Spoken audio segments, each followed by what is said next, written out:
Assalamualaikum nih pas. Assalamualaikum warahmatullahi wabarakatuh. Hari ini kita akan belajar tentang pembelajaran jarak jauh di masa pandemi COVID-19. Ya. Untuk itu saya akan coba sharekan materinya.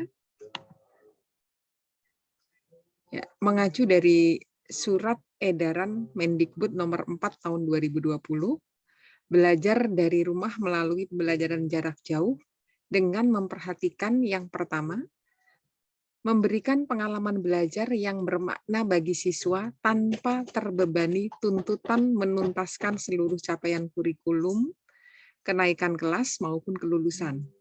2. Memfokuskan pada pendidikan kecakapan hidup, antara lain mengenai pandemi COVID-19. 3. Memberikan variasi aktivitas dan tugas pembelajaran belajar dari rumah antar siswa sesuai minat dan kondisi masing-masing, termasuk mempertimbangkan kesenjangan akses atau fasilitas belajar dari rumah. 4. Memberikan umpan balik terhadap bukti atau produk aktivitas belajar dari rumah yang bersifat kualitatif dan berguna bagi guru tanpa diharuskan memberi skor atau nilai kuantitatif. Nah, profil pelajar Pancasila yang pertama, beriman, bertakwa kepada Tuhan Yang Maha Esa, dan berakhlak mulia. Yang kedua, kebinekaan global, bergotong royong, kreatif, bernalar kritis, dan mandiri. Nah, belajar dari COVID-19 ini, yang pertama, kita harus mulai merubah tatanan normal kehidupan manusia yang berimplikasi penyelarasan penyelenggaraan pendidikan dengan memperhatikan aktivitas pendidikan yang berkesinambungan.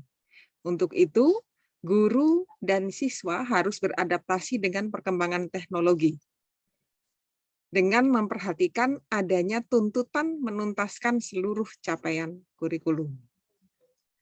Nah, peluang dalam situasi pandemi COVID-19 ini, adanya peluang mengasah kecerdasan yang terabaikan atau terlewatkan selama ini, ya, dengan mengembangkan potensi, minat, bakat siswa anak sesuai dengan karakteristiknya.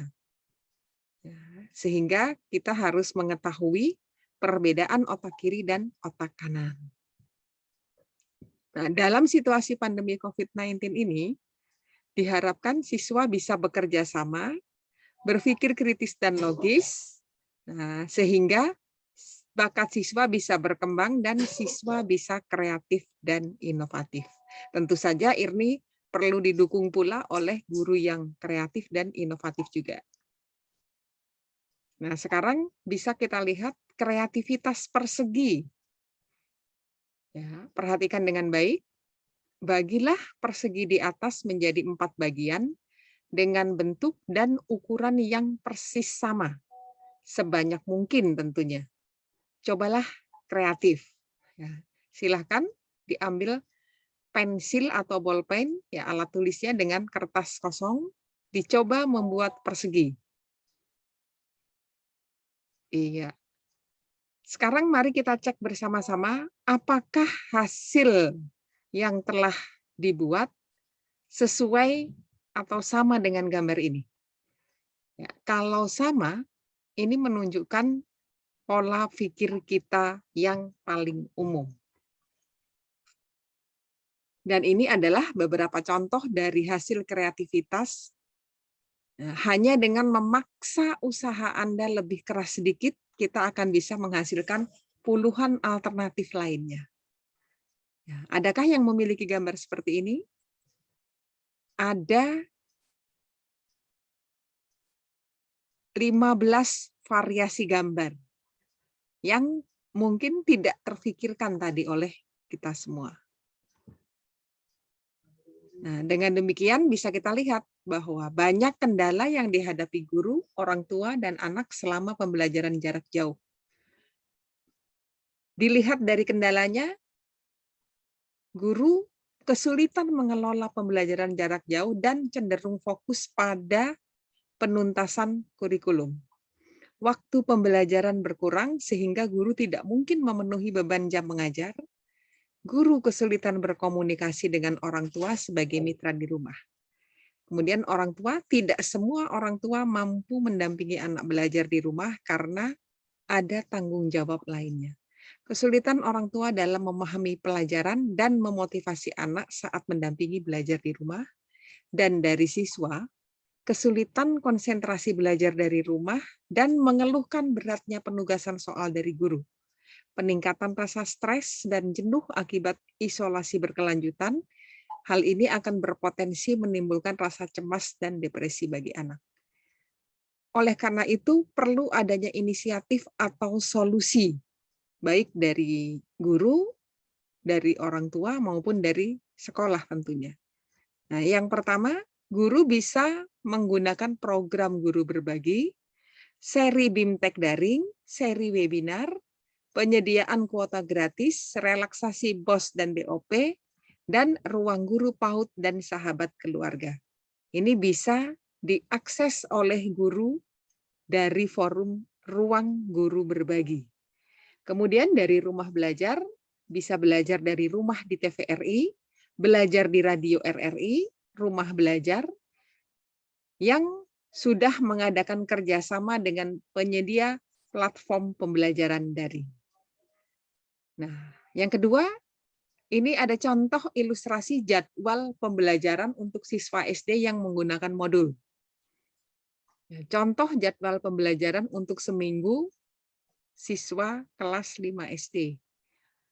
Mulai dari hari Senin, Selasa, Rabu, Kamis, Jumat, dan Sabtu. Kita lihat ada pembelajaran yang lebih mengutamakan pada literasi dengan alokasi waktu 105 menit per hari dan aktivitas numerasi dengan waktu 90 menit per hari. Pada kegiatan literasi, ini bisa kita lihat mulai dari Senin sampai hari Jumat, ada pesan pagi, yaitu menjawab pertanyaan harian.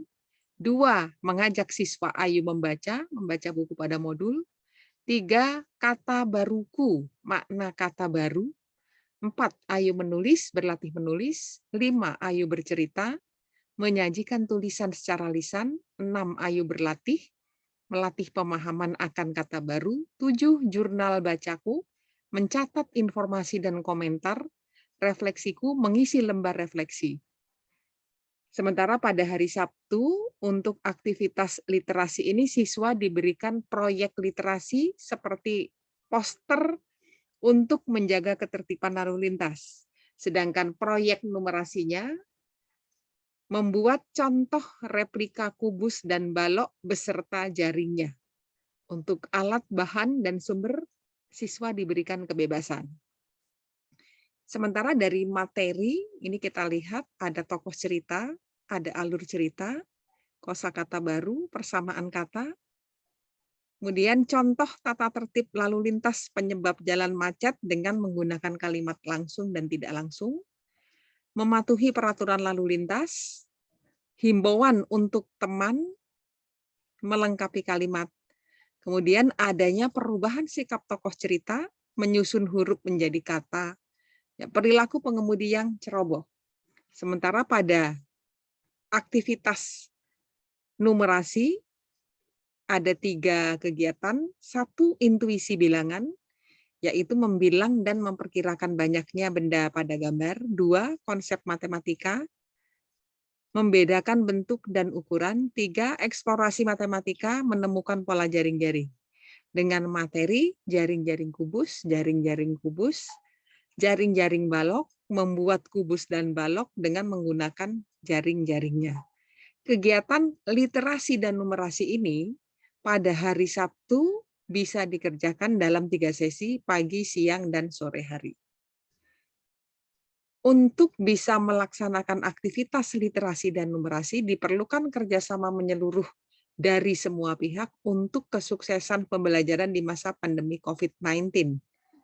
Dengan keterlibatan orang tua, guru, sekolah, pemerintah, layanan kesehatan, masyarakat sipil, dan komponen masyarakat lainnya yang bisa memberikan support system pada terlaksananya pembelajaran jarak jauh. Dengan demikian, pembelajaran jarak jauh ini juga harus memperhatikan inti kompetensi kurikulum 2013 yang mengacu pada sikap tahu mengapa, pengetahuannya tahu apa, keterampilan tahu bagaimana. Sehingga proses pembelajarannya nanti melatih siswa untuk menjadi generasi yang produktif, inovatif, kreatif, afektif. Dengan demikian, hasil belajar ini akan melahirkan peserta didik yang produktif, kreatif, inovatif, dan afektif melalui penguatan sikap, keterampilan, dan pengetahuan yang terintegrasi.